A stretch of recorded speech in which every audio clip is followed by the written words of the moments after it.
नमस्कार। बड़ी खबर में आपका स्वागत है। मैं हूं आपके साथ राजीव। आज बड़ी खबर में हम दो बड़ी खबरों के बारे में बात करेंगे। पहली खबर झांसी से है, जहां देर रात महारानी लक्ष्मीबाई मेडिकल कॉलेज में बच्चों के वार्ड में आग लग गई, जिसमें 10 बच्चों की मौत हो गई और 30 से ज़्यादा बच्चे रेस्क्यू किए गए हैं, जिनको बाहर निकाला गया है।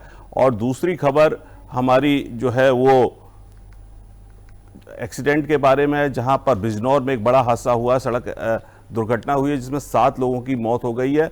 और इस 7 लोगों की मौत में दूल्हा और दुल्हन की भी मौत हुई है। सबसे पहले हम बात करेंगे महारानी लक्ष्मीबाई मेडिकल कॉलेज की झांसी की, जहां पर शिशु वार्ड में शुक्रवार रात भीषण आग लग गई। हादसे में 10 नवजात शिशुओं की जलकर मौत हो गई और 37 शिशुओं का रेस्क्यू किया गया। आग लगने की वजह अभी साफ नहीं हो पाई है, लेकिन कहीं ना कहीं सेना को भी बुलाना पड़ा। आग इतनी भीषण थी कि सेना ने भी रेस्क्यू ऑपरेशन में हिस्सा लिया। आग लगने का कारण अभी तक नहीं स्पष्ट हो पाया। हादसा देर रात का बताया जा रहा है। मौके पर पहुंची दमकल की 6 गाड़ियों ने आग पर काबू पाया। सीएम योगी ने घटना का संज्ञान लेते हुए झांसी कमिश्नर और डीआईजी को जांच कर 12 घंटे के अंदर रिपोर्ट देने के निर्देश दिए हैं। सीएम योगी के निर्देश पर उप मुख्यमंत्री ब्रजेश पाठक एवं प्रमुख स्वास्थ्य सचिव झांसी के लिए रवाना हो चुके हैं। और सीएम योगी मृतक बच्चों के परिजनों के प्रति शोक संवेदना जाहिर करते हुए उन्होंने अधिकारियों को तत्काल मौके पर पहुंचने और राहत कार्य में तेजी लाने के निर्देश दिए हैं। आग लगी है तो तुरंत हम लोगों ने अपनी दोनों गाड़ियां, दो बड़ी और एक छोटी गाड़ियां यहाँ से परेशान वही गाड़ी आई है। कोई बहुत बड़ी आग तो थी नीचे करो। आईडी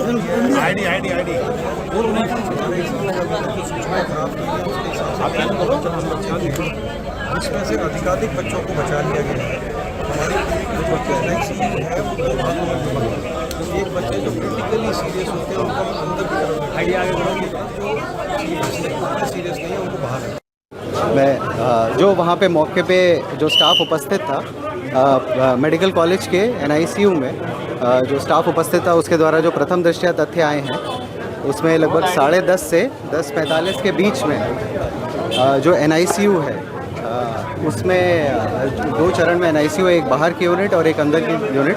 जो कम क्रिटिकल होते हैं वो बाहर की तरफ रहते हैं, जो ज़्यादा क्रिटिकल होते हैं वो अंदर की तरफ रहते हैं। तो जो अंदर की यूनिट है उसमें संभवतः शॉर्ट सर्किट से आग लगी और उसके बाद जो बाहर की तरफ बच्चे थे वो लगभग सभी बचा लिए गए हैं और अंदर के जो बच्चे थे उसमें से भी काफ़ी बच गए हैं।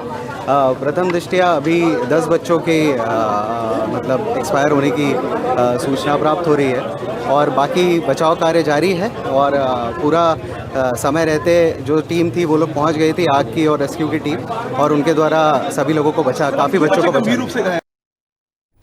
तो आपको बता दें कि झांसी में ये बड़ी घटना हुई है, जहां पर एक मेडिकल कॉलेज जो है रानी लक्ष्मीबाई मेडिकल कॉलेज, उसके शिशु वार्ड में आग लग गई और आग लगने में 10 बच्चों की मौत हो गई है और 37 से ज़्यादा बच्चों को रेस्क्यू किया गया है। सेना के जवानों ने भी रेस्क्यू ऑपरेशन में हिस्सा लिया। सीएम योगी ने घटना का संज्ञान लिया और मृतक शिशुओं के परिजनों को 4-4 लाख रुपए का मुआवजा देने का ऐलान किया है। आपको बता दें कि यह घटना देर रात की बताई जा रही है और आग किस कारण से लगी है ये अब तक स्पष्ट नहीं हो पाया है। हमारे साथ इस खबर पर ज़्यादा जानकारी देने के लिए हमारे संवाददाता राजीव दीक्षित हमारे साथ जुड़ गए हैं। राजीव, क्या कुछ जानकारी है? रात में आग कितने बजे लगी और उसके बाद क्या कुछ प्रशासन हरकत में कैसे आया, कैसे जानकारी आप लोगों तक पहुंची? देखिए, मैं आपको बता दूं, ये लगभग 10:30 बजे का मामला है। शुक्रवार की देर रात 10:30 बजे लगभग यहाँ पर जो ऑक्सीजन सिलेंडर था उसमें शॉर्ट सर्किट के कारण यहाँ पर आग लग गई। आग लगने के बाद जो है मेडिकल प्रशासन हरकत में आया और जो अग्निशमन दस्ता है उसको बुलाया गया। आलन फालन में यहाँ से लगभग 54 बच्चों को रेस्क्यू किया गया, जिसमें 10 बच्चों की मौत हो गई है और बाकी जो 34 बच्चे हैं उनका इलाज चल रहा है। और फिलहाल आपको बता दें कि इस भयावह घटना के बाद जो है झांसी में जो है एक हड़कंप की स्थिति मची हुई है। लगातार 12 घंटे से ज्यादा का समय हो गया है। ऐसे में कई परिजन अभी तक भूखे प्यासे अपने बच्चे को खोज रहे हैं। तमाम जो बच्चे हैं वो बुरी तरीके से जल गए हैं। अब ऐसे में उन्हें पहचानना मुश्किल हो रहा है। प्रशासन के लिए अब बड़ी चुनौती यहाँ पर देखी जा रही है। इसके अलावा आपको बता दें कि यहाँ पर जो लापरवाही सामने आई है, तो सबसे बड़ी लापरवाही यहाँ पर फायर सिस्टम की आई है, क्योंकि सुबह 4 बजे यहाँ पर जो डिप्टी सीएम ब्रजेश पाठक यहाँ पर पहुंचे थे और उन्होंने लापरवाह अधिकारियों के लिए कड़ी कार्रवाई की बात कही थी। वहीं आपको बता दें कि मुख्यमंत्री योगी आदित्यनाथ ने घटना के 8 घंटे बाद ही मामला संज्ञान में लिया था और तुरंत ब्रजेश पाठक को मौके पर रवाना किया था।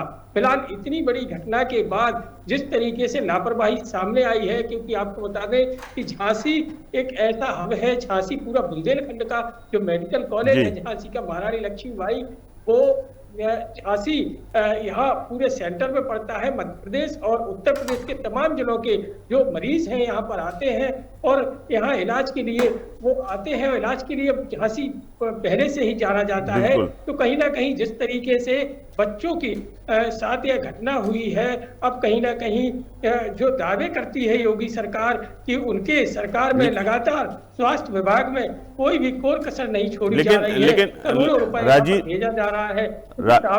राजीव दीक्षित जी, आपकी बात हुई होगी परिजनों से, आखिर जो परिजन अपने बच्चों के साथ बाढ़ में मौजूद थे, क्या वजह प्रारंभिक तौर पर नजर आई है कि आग लगने का क्या कुछ कारण है, कुछ स्पष्ट हो पा रहा है? परिजनों को अंदर नहीं जाने दिया जाता है। मैं आपको बता दूं कि बच्चों की बाढ़ में संक्रमक रोग न हो जाए, इसलिए बच्चों को अंदर नहीं जाने दिया जाता है। अब तमाम प्रकार की अफवाहें उड़ रही हैं, तमाम प्रकार की बातें भी सामने आ रही हैं। कई लोगों ने यह भी कहा है कि जो वहां पर नर्स थी उसने तीली जलाई थी, लेकिन अभी इस बात की पूरी पुष्टि नहीं हो पाई है। यह कह पाना मुश्किल होगा कि आखिर किस कारण से यह आग लगी है। फिलहाल जो अभी तक सामने बात आई है वो शॉर्ट सर्किट का मामला सामने आ रहा है, क्योंकि ज्यादातर जो यहाँ पर बच्चे थे उन्हें ऑक्सीजन लगी हुई थी और ऑक्सीजन ने जिस समय आग पकड़ी उसके बाद हालत भयावह हो गए थे। जी बिल्कुल, लेकिन सबसे बड़ी बात यह है राजीव की मेडिकल कॉलेज की तरफ से शायद अभी तो कोई स्टेटमेंट नहीं आया है। क्या मेडिकल कॉलेज के प्रिंसिपल से आप लोगों की किसी की बात हो पाई है? जी, जिस तरीके से 11 बजे लगभग मेडिकल कॉलेज के सीएमएस के द्वारा यहाँ पर स्टेटमेंट आया था, उन्होंने बताया था कि यहाँ पर जो 10 बच्चे हैं उनकी मौत हुई है और उसी तरीके से यहाँ पर जिलाधिकारी अभिलाष कुमार ने भी यही स्टेटमेंट दिया था। उसके बाद अभी तक जो भी अधिकारी हैं वो मौन है और जो क्योंकि यहाँ पर स्वयं स्वास्थ्य मंत्री ब्रजेश पाठक पाला संभाले हुए हैं, उन्होंने कहा है कि जो भी दोषी होगा उनको कठोर कार्रवाई उनके साथ की जाएगी, क्योंकि यहाँ पर जो जांच है वो वरिष्ठ अधिकारियों को सौंपी गई है, जिसमें कमिश्नर, डीआईजी सहित तमाम अधिकारियों को ये जांच सौंपी गई है जांच के लिए। राजीव, जिस तरह की तस्वीरें आई थी वहां पर देख रहे थे कि चारों ओर से आग लगी हुई थी बाढ़ में और बड़ी लपटें दिखाई दे रही थी और कहीं से घुसने का कोई रास्ता नजर नहीं आ रहा था। इसके लिए सेना को भी बुलाया गया था। रेस्क्यू ऑपरेशन में कौन कौन सी टीमें शामिल रहीं? जी, मैं आपको बता दें रेस्क्यू के लिए यहाँ पर अग्निशमन दस्ता पहुंचा था और जो लगभग यहाँ पर जो आर्मी की तो यहाँ पर आर्मी के जवान भी मौके पर पहुंचे थे और स्थानीय पुलिस भी यहाँ पर थी और जो स्थानीय यहाँ पर सुरक्षा गार्ड लगाए गए हैं वो भी थी। लेकिन बताया जा रहा है कि जब आग बहुत ज्यादा पकड़ ली थी उसके बाद ही यह लोग आए, क्योंकि आग पकड़ने में समय नहीं लगता है और आग पकड़ने के बाद जब तक यह लोग आए जब तक तमाम बच्चे पूरे तरीके से झुलस चुके थे और तमाम कई बच्चे मौत के मुंह में समा चुके थे। जी, अभी जो घायल बच्चे हैं उनकी स्थिति कैसी है? क्योंकि जिस तरह से आग दिख रही थी उससे ये समझ में आ रहा है कि कहीं ना कहीं बहुत ही ज्यादा भयंकर आग थी और ऐसे में जो गंभीर रूप जो घायल है बच्चे उनकी भी हालत गंभीर होगी। तो क्या स्थिति है अभी जो बच्चे जिनका इलाज चल रहा है मेडिकल कॉलेज में? जी, मैं आपको बता दें कि जो मेडिकल कॉलेज में बच्चों का इलाज चल रहा है, ऐसे में अभी जो 7 बच्चे ऐसे हैं जिनको प्राइवेट नर्सिंग होमों में भर्ती कराया गया है क्योंकि उनकी हालत बेहद नाजुक है। इसके अलावा 34 बच्चे ऐसे हैं जिनका इलाज यही मेडिकल कॉलेज में जो आईसीयू है उसमें चल रहा है। जी, चलिए, बहुत बहुत शुक्रिया आपकी राजीव दीक्षित जी हमारे साथ, हमारे संवाददाता थे, जो बता रहे थे हमें झांसी में जो हादसा हुआ है, बड़ा हादसा हुआ है जिसमें 10 बच्चों की मौत हो गई है, 37 बच्चों को रेस्क्यू किया गया है। आपको बता दें कि देर रात अचानक शिशु वार्ड में आग लग गई और जिसमें 10 बच्चों की मौत हो गई। रेस्क्यू ऑपरेशन जो स्थानीय प्रशासन के द्वारा चलाया गया, साथ ही साथ इसमें सेना को भी इन्वॉल्व किया गया और सेना के जो जवान हैं उन्होंने लोगों को बचाया, बच्चों को बचाया। और अब अगली खबर पे हम बढ़ते हैं जो बिजनौर से आ रही है, जहां पर मातम खुशियां जो है वो मातम में बदल गई। आपको बता दें एक बड़े सड़क हादसे में दूल्हा दुल्हन से 7 लोगों की मौत हो गई है। जानकारी के मुताबिक एक कार और टेम्पो की टक्कर में यह हादसा हुआ है। बताया जा रहा है कि हादसा ओवरटेकिंग के कारण हुआ है। सड़क हादसे में सभी मृतक झारखंड से शादी करके वापस अपने घर पर लौट रहे थे। एसपी ने सभी शवों को कब्जे में लेकर पोस्टमार्टम के लिए भिजवा दिया है। मृतकों में खुर्शीद, उसका बेटा विशाल, पुत्र वधू खुशी के अलावा मुमताज, पत्नी रूबी, पुत्री बुशरा शामिल थे। यह परिवार झारखंड से दुल्हन लेकर वापस लौट रहा था। देखिए, थाना धामपुर क्षेत्र में अर्ली मॉर्निंग ये इन्फॉर्मेशन प्राप्त हुई कि एक क्रेटा गाड़ी और एक ऑटो का जो है के बीच में टक्कर हुई। जो क्रेटा वाहन थी वो किसी अन्य वाहन को ओवरटेक कर रही थी और सडनली लेन चेंज किया और स्पीड में जो है ऑटो को टक्कर मारी। ऑटो में जो है 7 व्यक्ति थे जो थाना धामपुर क्षेत्र के ही रहने वाले हैं और मुरादाबाद रेलवे स्टेशन से लौट रहे थे। उनमें से 6 व्यक्तियों की उसी समय मृत्यु हो गई थी और जो ऑटो ड्राइवर है उसकी उपचार के दौरान मृत्यु हो गई। इसमें उनकी फैमिली को इन्फॉर्म किया गया है और सभी शवों का जो है पंचायतनामा और पोस्टमार्टम करवाया जा रहा है और परिजनों को जो है यथासंभव सहायता प्रदान की जा रही है। जो क्रेटा चालक हैं उनके विरुद्ध अभियोग पंजीकृत किया गया है और वाहन को अभिरक्षा में लिया गया।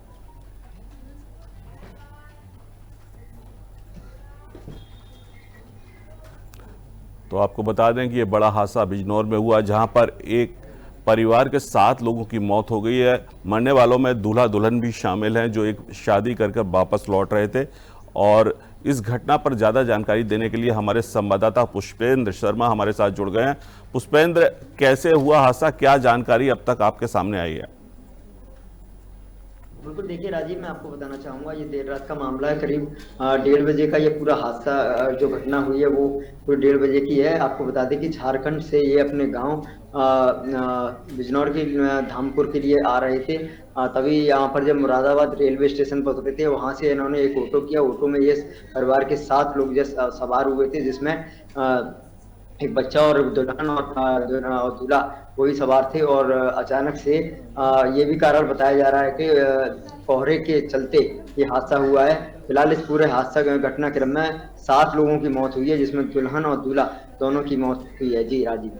तो और कौन कौन लोग थे जिस कार का हादसा हुआ है उसके अलावा भी कोई गाड़ी होगी साथ में, और बारात भी साथ में चल रही थी क्या?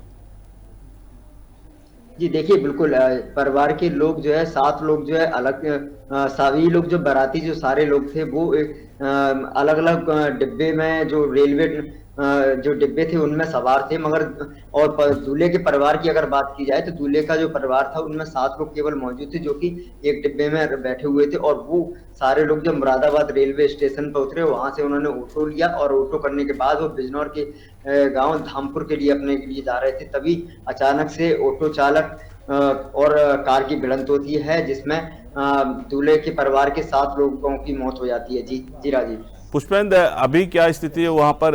रेस्क्यू ऑपरेशन खत्म हो गया होगा, जो लोग थे उनको निकाला गया होगा, जो शव हैं उनको पोस्टमार्टम के लिए भेज दिया है। अभी स्थिति क्या है वहाँ पर, और प्रशासन क्या कुछ जांच कर रहा है उस मामले की? बिल्कुल, देखिए आपको बताना चाहूँगा कि ये पूरा घटनाक्रम रात 1:30 बजे का बताया गया है और इसमें पूरे मामले में पीआरवी वहाँ पर मौजूद थी, जिसकी जल्दबाजी के चलते वहाँ पर जो है तुरंत घटनाक्रम पर स्थल पर थाना पुलिस भी पहुँच गई और पुलिस ने जो है सबों को कब्जे में लेकर पोस्टमार्टम के लिए भेजा और पता लगा कि किस जगह के रहने वाले हैं, कहाँ के रहने वाले हैं। उनके अन्य जो परिवार के लोग हैं उनको सूचना दी गई। सूचना पर मिलने पर गाँव के जो लोग हैं वो वहाँ पर पहुँचे और उन्होंने जो लोग जो घटनाक्रम में जो खत्म हुए, परिजन जो खत्म हुए, उनकी शिनाख्त की। शिनाख्त करने के बाद लोगों का पंचनामा करने के बाद उन्हें पोस्टमार्टम के लिए भेजा गया। फिलहाल स्थिति वहां पर जो है सामान्य बनी हुई है और किसी भी तरह की कोई भी स्थिति नहीं है अभी। बिल्कुल राजीव, जैसा आपने बताया कि पुष्पेंद्र, जैसा आपने बताया कि उनके परिजन जो हैं रेलवे से यात्रा कर रहे थे, बारात जो रेल द्वारा गई थी और ये कार में सवार थे, परिवार के जो खास लोग थे वो कार में सवार थे, साथ में दूल्हा दुल्हन सवार थे। तो प्रशासन की तरफ से कोई स्टेटमेंट आया जिसमें घटना की वजह बताई गई हो कि ये एक्सीडेंट आखिर हुआ कैसे? बिल्कुल, देखिए वहाँ जो एसपी हैं वो उनका साफ तौर पर कहना है कि घटना की जो मेन जो वजह जो बताई गई है, रात में 1:30 से 2 बजे का समय रहा है। और ऐसे में अगर देहात इलाकों की बात की जाए तो देहात इलाकों में सर्दी ने पूरी तरह से अपना जो पैर पसारना शुरू कर दिया है। तो कहीं ना कहीं ये कारण कोहरा भी कारण बताया जा रहा है कि तेज या तो धुंध कह सकते हैं या फिर उसको कोहरा कह सकते हैं, क्योंकि सर्दी भी अपने आप जो है पैर दिखाना शुरू कर दिया है। तो इसमें जो मेन जो कारण बताया जा रहा है एसपी के द्वारा वो कोहरे का बताया जा रहा है। जी चलिए पुष्पेंद्र जी, बहुत बहुत शुक्रिया आपको तमाम जानकारी देने के लिए। तो आपको बता दें कि बिजनौर में ये बड़ा सड़क हादसा हुआ जिसमें 7 लोगों की मौत हो गई, जिसमें दूल्हा दुल्हन भी शामिल हैं। एक बारात जो झारखंड से वापस आ रही थी और उस बारात के जो अन्य सदस्य थे वो रेलवे से यात्रा कर रहे थे और परिवार के जो खास लोग थे दूल्हा दुल्हन समेत वो कार में यात्रा कर रहे थे और ये कार हादसे का शिकार हो गई जिसमें 7 लोगों की मौत हो गई। तो हम आपको बता रहे हैं कि लगातार बड़ी घटनाएं आज सामने आई हैं, जहां पर पहली घटना झांसी से सामने आई, जहां पर एक शिशु वार्ड में आग लग गई जिसमें 10 बच्चों की मौत हो गई। और दूसरी खबर जो है वो बिजनौर की है, जहां पर इस तरह का बड़ा सड़क हादसा हुआ है जिसमें दूल्हा दुल्हन समेत 7 लोगों की मौत हो गई है। फिलहाल इस बड़ी खबर में इतना ही। आप बने रहिए हमारे साथ। नमस्कार।